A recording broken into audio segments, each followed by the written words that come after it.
உடல்நலக்குறைவால் உயிரிழந்த ஐஜேகே பொருளாளர் ஜி ராஜன் உடலுக்கு அதிமுக முன்னாள் சட்டமன்ற உறுப்பினர் பொன்னையன் மாலை அணிவித்து அஞ்சலி செலுத்தினார். டாக்டர் ராஜன் அவர்களினுடைய மறைவு நாம் எல்லோருக்கும் மாபெரும் இழப்பு. சிந்தனை செல்வராக திகழ்ந்தார்.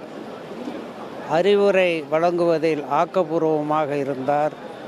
அவருடைய அறிவுரைகள், ஆக்கப்பூர்வமான ஆலோசனைகள் எஸ்ஆர்எம் திரு பச்சமுத்து அவர்களுடைய, திரு ரவி அவர்களுடைய எஸ்ஆர்எம் குரூப்பினுடைய வளர்ச்சிக்கு பெரிதும் உறுதுணையாக இருந்தது.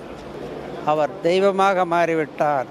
அந்த தெய்வ சக்தியோடு அவர் தன் மகள்களுக்கும், குறிப்பாக ரவி குடும்பத்திற்கும் எஸ்ஆர்எம் குடும்பத்திற்கும் பச்சமுத்தையா அவர்களுக்கும் அருள் புரிவார், நல்லாசி நல்குவார், நல்கிக்கொண்டே இருக்கிறார் என கூறி விடைபெறுகிறேன்.